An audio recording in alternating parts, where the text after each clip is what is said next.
For over the past 25 years, if you were looking to buy the biggest Toyota SUV in their lineup, you were looking at a Sequoia. Now, the Sequoia has also always had a pretty interesting position because for the longest time, this vehicle was sandwiched in between the 4Runner and the Land Cruiser in Toyota's SUV hierarchy. However, with the new Land Cruiser being a lot smaller and a lot less expensive and less luxurious, it's allowed Toyota to reposition the Sequoia as their flagship SUV. Now, about a year and a half ago, we finally saw Toyota give the Sequoia a much needed redesign, moving it to its third generation and significantly improving the technology, the styling, and offering class-leading hybrid power. However, this week, as you can see, we are testing out the latest 2025 Sequoia in a new trim level. This is the new luxurious 1794 edition with kind of a Western theme from Texas because that's where Toyota builds these. And the big question I want to answer, for those of you who are looking for the ultimate family SUV from Toyota that can tow and haul heavy loads, how does the latest Toyota Sequoia continue to stack up among its rivals? Stay tuned to find out.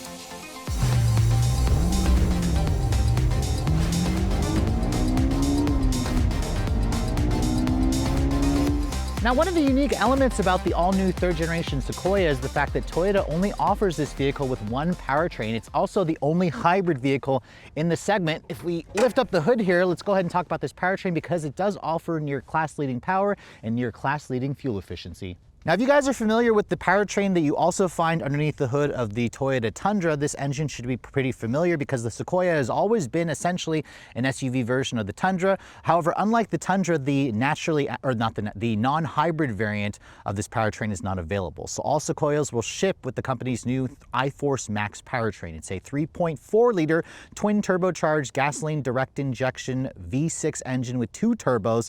It is augmented by an electric motor that is sandwiched between the 10-speed automatic transmission and this 3.4-liter twin-turbo V6. The engine, or the electric motor on its own, delivers around 48 horsepower and 184 foot-pounds of torque. When you add the output of the V6, which arguably is going to give you the most power, you get a total of 437 horsepower and a stump-pulling 583 pound-feet of torque. Remember, this is the standard powertrain. A lot of the competitors offer several different options. However, this is the only powertrain you can get in the Sequoia. The electric motor draws its power from a 1.87 kilowatt-hour nickel metal hydride battery pack.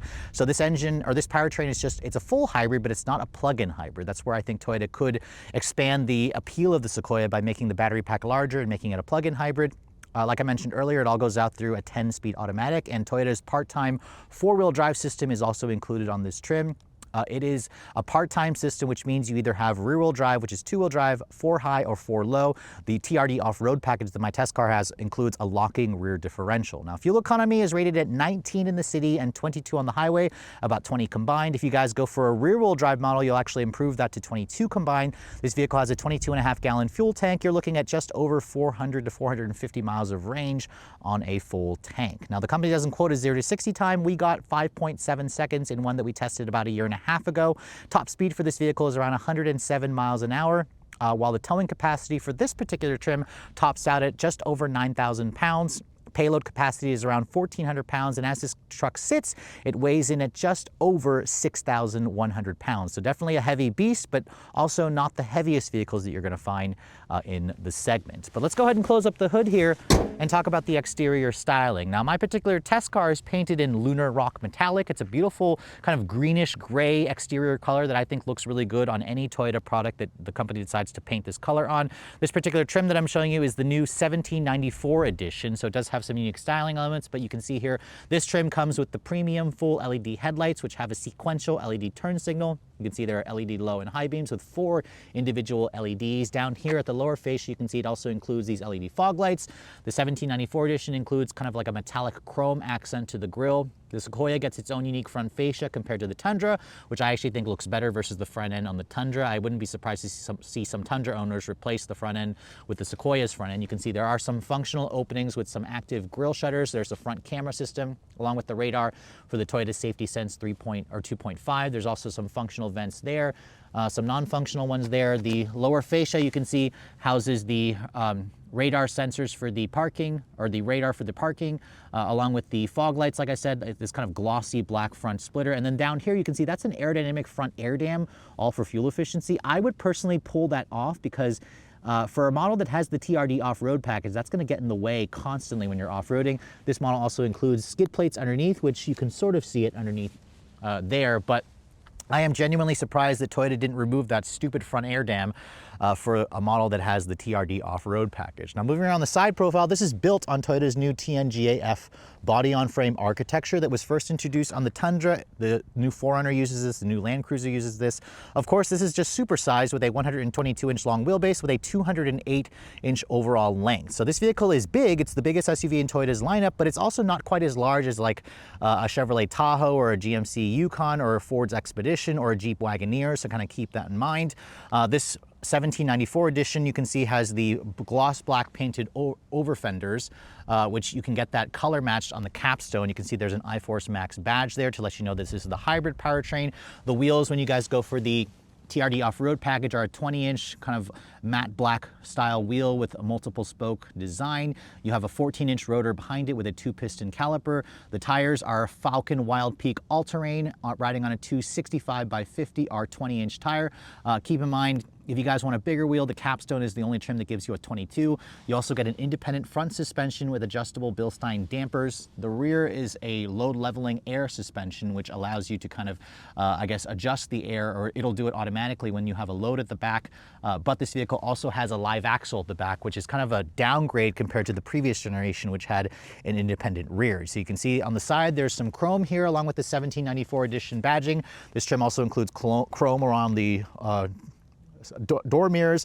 Those are also power folding with integrated turn signals along with cameras throughout. You can see there's plenty of chrome along the side, along the door handles, of course. The roof rails you can see are also chromed. My test car also has the optional TRD roof basket along with the panoramic glass roof. That's going to be standard, which is a nice feature. That is typically a $2,000 upcharge on a lot of its competitors. I left the door a little bit cracked, so ignore that little gap there. And then you can see backing away from the vehicle, I really like the styling of the Sequoia. It's been on the market for a couple years, but it's still a handsome looking vehicle for me, especially in the right color tones. There's a TRD off-road badge there to let you know that this has that package for about extra $2,300. And then looking at the rear, you can see the taillight design is unique to the Sequoia compared to obviously the Tundra. You do have features here like an integrated spoiler. There's the third brake light along with your rear view camera mirror. There's your rear wiper sitting there on the glass. And then the taillights themselves are full LED with the integrated turn signals or sequential turn signals with an LED reverse light.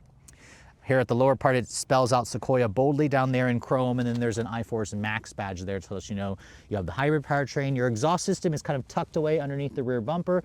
I believe the TRD Pros have an actual exposed exhaust, which is black painted with the actual exhaust system. And then if you push this button here, you can see the Sequoia still offers their flip-up rear glass, which allows you to access this without opening the tailgate, or if you want, open up the tailgate. It's a power lift gate with a hands-free function. And this is where the Sequoia really shows its disadvantage compared to its rivals. Because of the live axle at the back and the battery pack back here, it's a 1.87 kilowatt hours, you do lose a significant amount of cargo space compared to the rivals. In fact, Toyota says with the battery pack essentially living in this area here, it raises up the floor maybe like 3 or 4 inches.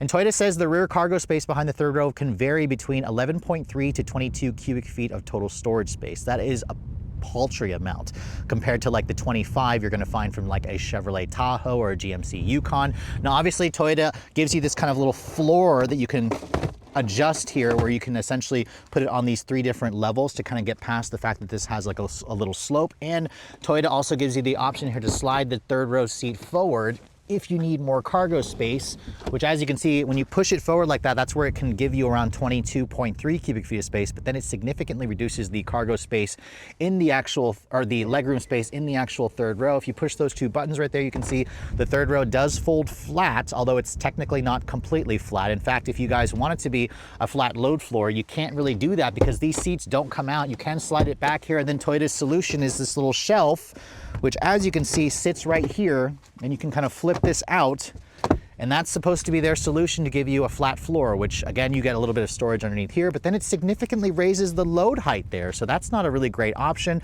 I really think Toyota needs to offer this model without the hybrid powertrain to get around that, or they should have done an independent rear suspension. Now, when you have this seat folded, Toyota says the cargo space is around 40 cubic feet. If you fold down the second row, Toyota says the max cargo figure is 86.9. So that figure is pretty bad. I mean, that's about what you can expect to find in most mid-size two-row SUVs. Most of the competitors offer well over 100 cubic feet of total storage space. So this is where Toyota really dropped the ball here. And I really hope the company finds a solution for this, because this could be a deal breaker for a lot of people out there, because typically when you buy an SUV like this, you expect it to have near minivan levels of storage space.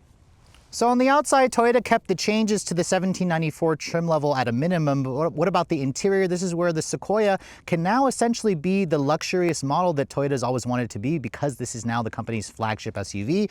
Before we get inside, you can see this is the current key fob that Toyota gives you. It is their company's intelligent access fob with the typical buttons here for lock, unlock, power liftgate, and a panic function. The key itself is a good size, but it also feels a little bit light and cheap. This is where Lexus is going to give you a slightly more higher quality, rigid feeling key. Toyota also offers their phone as a key function if you guys are an owner through the Toyota Connected Services app. So that's something that you can also kind of use instead of the key fob. Now, as you can see, the door handle is a traditional pull style. If I touch this little area here, that locks the door. It has the typical beep. The mirrors will power fold in. If I touch the back of the door handle, that unlocks the door. There's a sensor there, and that will allow you to open up the door to reveal this very, very nice looking cabin. In fact, I love this color combination of the Lunar Rock exterior color with the saddle tan premium leather interior. So this is not the full semi-aniline leather that you get in the Capstone, which has kind of like that two-tone look where it's white at the top, black at the bottom. But these kind of tan leather seats look great with the green exterior color. I love the contrast stitching and piping. These seats adjust, I believe,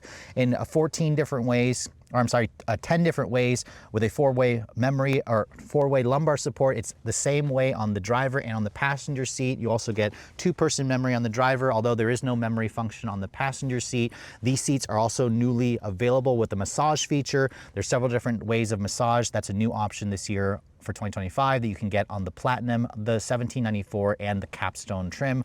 We'll show you guys that feature when we get inside. You can see the door panel has some really nice materials, real leather stitching here, silver painted plastic here, more leather here. You have a silver painted plastic door handle, nice padded leather over here where you'd rest your elbow. There's some real genuine American walnut trim. That's also the same thing that you're finding in the Capstone, although the Capstone has a slightly different, darker wood tone color.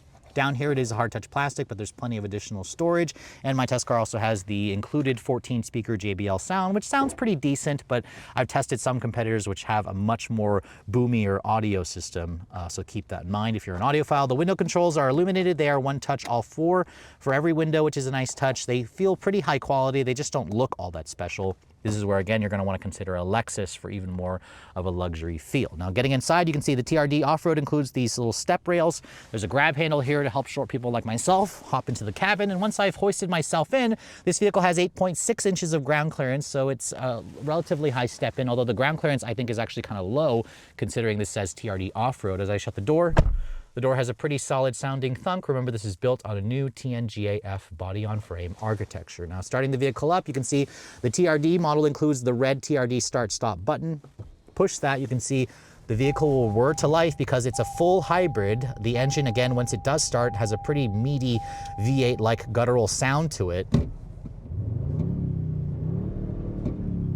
It actually sounds pretty good when you rev it from the inside the cabin, so I like the fact that Toyota has tuned the sound of this, even though it's technically a fake sound. The TRD off-road also includes the TRD specific steering wheel with the TRD badge, the little red racing stripe here at the 12 o'clock position. The steering wheel itself is covered in a nice perforated leather.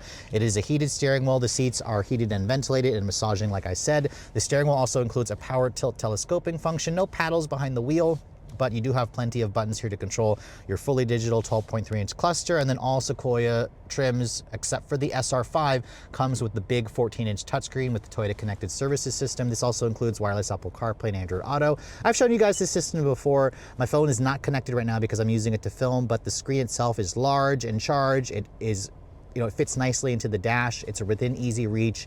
You can easily see, your GPS information, your CarPlay information. It includes wireless over-the-air updates. You can also go into, trip computer information here, going to the settings display there. That's where you can adjust a couple of things. And then if you go back here to vehicle, this is where you can go to seat controls and access the massage by clicking on that and turning it on. You can see there's 5 different types of massage with 5 different types of intensities. This is kind of similar to what you've seen in some Lexus products. The Lexus GX that I recently tested has that same massage. It's a wonderful massage system. Love the fact that Toyota finally put it in the Sequoia. It's only on the Platinum, the 1794, and the Capstone trim, so kind of keep that in mind. It's also on the passenger side. Now, my test car also has, for $600, a heads-up display. A 10-inch heads-up display with real leather stitching, contrast stitching on the upper portion here. There's a little bit of storage here with a 12-volt power outlet, of course, which is a nice touch. You have a tri-zone climate control system with heated and ventilated seats. I like the fact that Toyota gives you actual hard buttons and knobs, although there is not a tuning knob. I would have preferred if Toyota would have just given me a tuning knob here. Putting the vehicle into reverse, you can see there's your full 360 camera, which has trajectory, it has tow markers, it has distance markers, it has rear cross traffic braking, it has several different off-road cameras and camera views as well. You can see the quality and the graphics and resolution is pretty good. I think Toyota, again, has done a great job here at significantly improving the technology, because if you guys remember, the old Sequoia topped out at a 7-inch display. This is literally double the size of that previous generation Sequoia. Now over here you can see you have your full 360 camera view. You can access your rear locker is here. That's if you want to hook up a trailer to the vehicle. You've got your electronic parking brake there, along with a few other additional buttons here to turn off the rear automatic braking, your heated steering wheel, your 120-volt power outlet, along with a LED light back there. Your wireless phone charging pad is here. This controls the 10-speed auto. It includes a sport mode here along with a manual mode, so kind of keep that in mind. It's a pretty traditional looking shifter. Your drive mode selector is here. You can adjust the drive mode to either sport, normal, or eco. There's also a tow haul mode in the transmission as well, along with a multi-terrain select, or there's also a downhill assist control function. So if I push that, you can adjust the multi-terrain select when you have it in 4-wheel drive high or 4-wheel drive low. It's a pretty simple knob here, but again, there's no automatic setting here, so it's a part-time 4-wheel drive system. I really think Toyota should consider putting an automatic setting. That's something that a lot of competitors offer, but I think Toyota doesn't do it because of cost and complexity. So let me know in the comment section below if that's kind of a deal breaker for you. I love the American walnut wood trim here, which is fantastic. Open that up, you've got big cup holders. There's room for 2 wireless charging pads here, but there's just one, unfortunately. There's a nice padded center console here, more of the walnut trim. Open that up, you can see there's a little bit of storage there. You can slide that open to reveal your storage in here, or you can open this up entirely to reveal your 2 USB-C charging ports, or actually it's a USB-A and a USB-C. Remember, there is wireless CarPlay in this vehicle.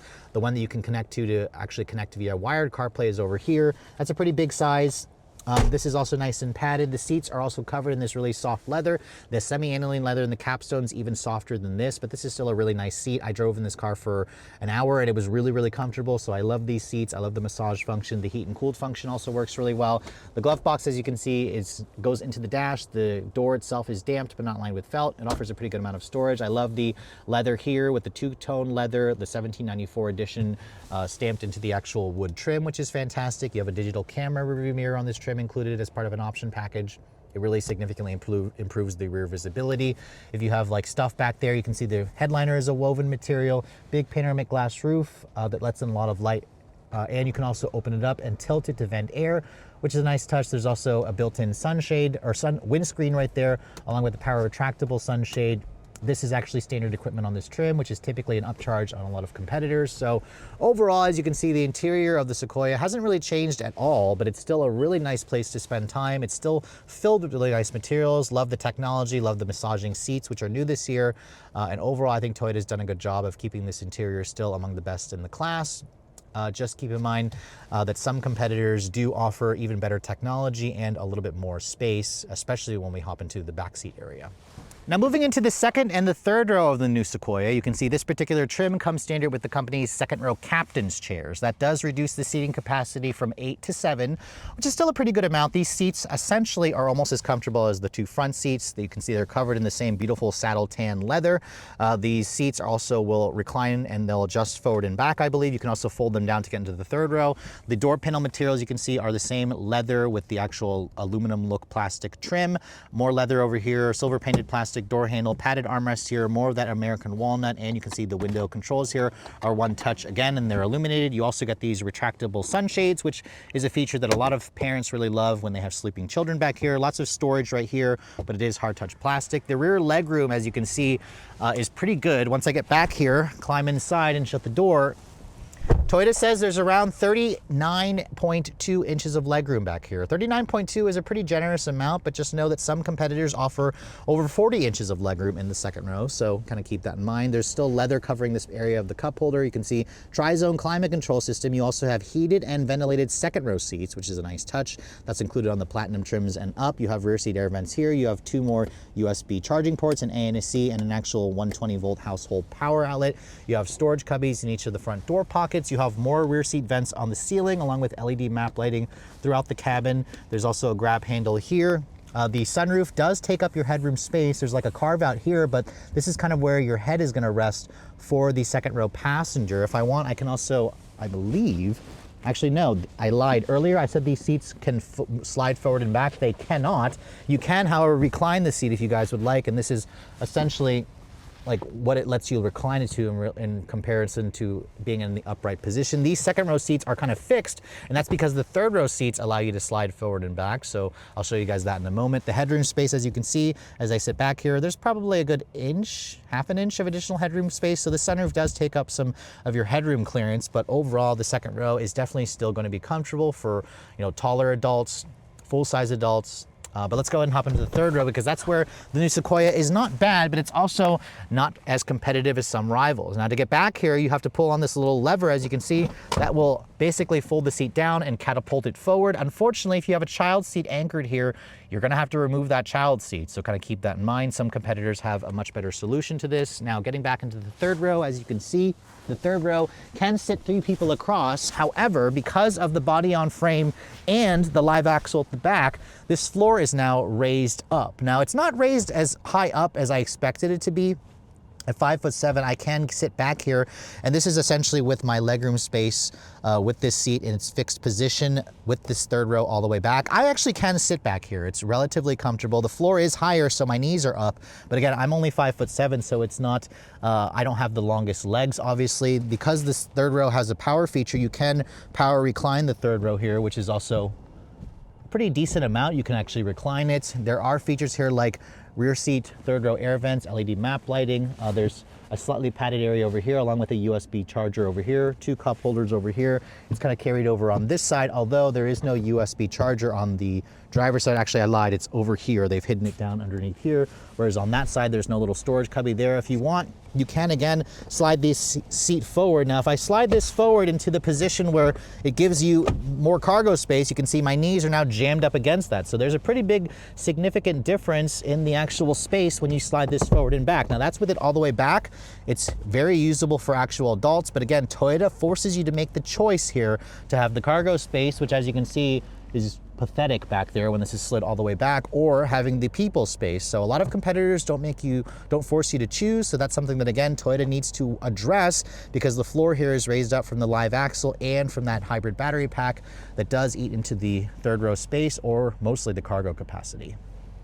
So here we are back behind the wheel of the all-new third-generation Toyota Sequoia. It's hard to believe that this car came out back in 2022 as a 23 model. It has been 2 years since Toyota basically revealed this all-new third generation. It was pretty much long overdue, and the one that we're driving here is a new trim this year. It's the 1794 edition, so it kind of slots in between the Platinum and the Capstone trim. My test car also has the TRD off-road package, which includes a unique set of wheels, tires, adjustable dampers, or unique dampers, of course, with the suspension tune and underbody skid plates. We continue to still drive around in the same powertrain. It's a 3.4 liter twin turbocharged V6 with an electric motor sandwiched in between the engine and the transmission that delivers 437 horsepower and 583 foot-pounds of torque. The last time I 0 to 60 tested this car, it did it in 5.7 seconds. That was in a TRD Pro trim. Now we're in a model that is, I believe, not quite as heavy. So to get the best 0 to 60 time, you basically have to put the four-wheel drive system into four-wheel drive high, which essentially locks it in four-wheel drive. This vehicle has a part-time four-wheel drive system, which can be kind of annoying at times because there's no automatic setting. We have the drive mode selector in its sport setting. We'll put the transmission in sport. We'll brake torque it. Ooh, feels quick.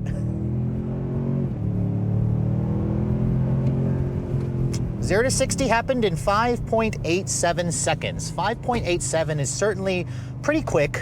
Most of the vehicles in this segment are kind of in the 6-second range. So this is definitely among the quicker accelerating vehicles in the segment. The one thing I just wish this car had was an automatic full-time four-wheel drive system, or something that offered like a multi-mode four-wheel drive system where I could put it in an automatic setting, because when you have it in four-wheel drive high out on the road, you're not supposed to do that constantly unless you're kind of driving in off-road conditions. The system can kind of get binded up if you lock it in four-wheel drive high. In two-wheel drive mode, the vehicle is rear-wheel drive, and of course it is around 33 degrees outside, so it can struggle a little bit to put the power down, because this thing has almost 600 foot-pounds of torque, which is a fantastic thing because this car is pretty quick. Let's try another run here. This time I switched it to two-wheel drive high.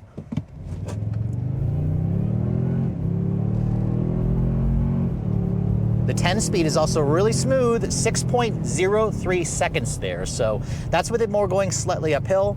This time, however, we didn't get any wheel slip. So the power of this vehicle is very much at the top of its game.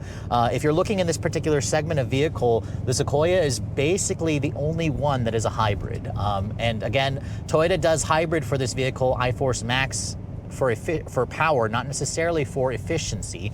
It does obviously improve the efficiency compared to a non-hybrid version of this powertrain, which Toyota doesn't offer in the Sequoia. But what I love about the iForce Max is when the turbos are waiting to spool up, the electric motor is right there to deliver all that delicious torque to kind of give you that instantaneous thrust you associate with a vehicle that has, you know, electrification in its propulsion system. The 10-speed also is a wonderful partner for this engine. The V6 definitely sounds a little V8-like.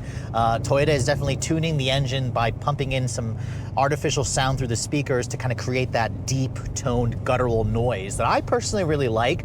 And some of you may, you know, laugh at the fact that it's a fake noise, but hey, if it sounds good, I'm okay with that. Handling wise, the Sequoia is a body on frame design.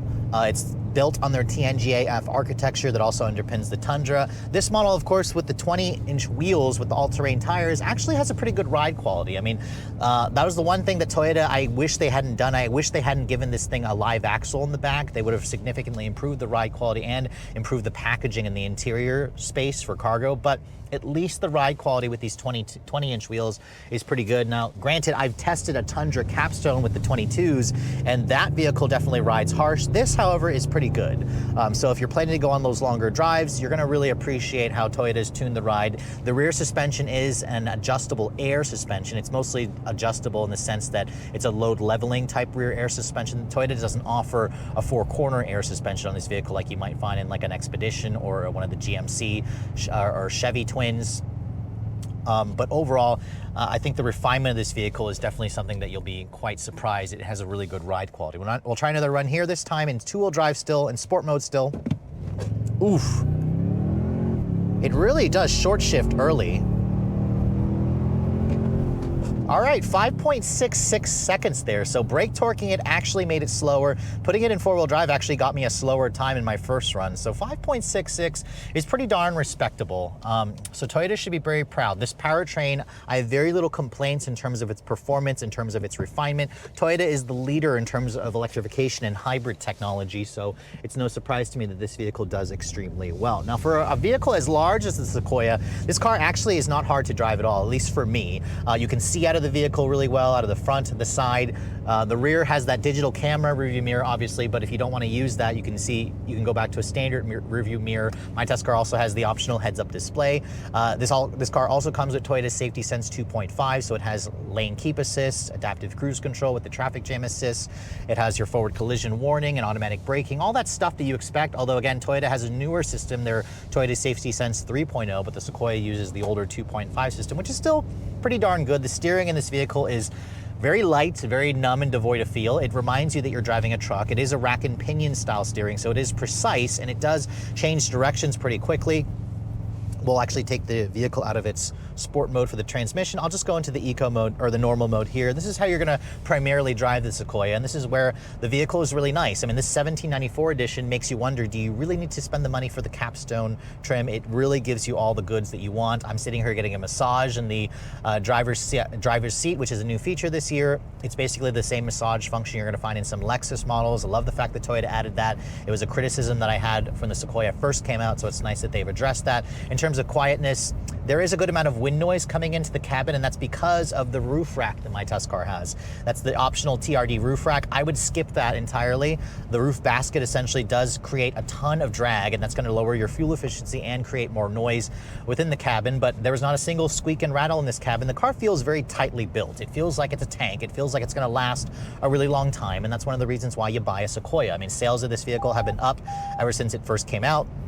Toyota had its best sales year ever last year since this generation came out, so it's a win-win for Toyota. In terms of fuel efficiency, in my week's worth of testing, I was averaging around 17 mpg in mixed driving, which is not great. It's that roof basket that's kind of lowering the fuel efficiency, and it's also been very, very cold. On the highway, the best I could do was just over 20 miles to the gallon, so not bad. It's rated at 1922. I imagine when you remove that dragging roof basket on the roof and the temperatures weren't so cold, you should be able to get closer to that 20 mpg mark. It has a pretty big 23-gallon fuel tank. You're looking at around 400-ish miles of range on a full tank. I was averaging around 350 in my full week of testing, which again is not bad, but this is where something like the diesel-powered GM twins would probably get far better efficiency and far better range.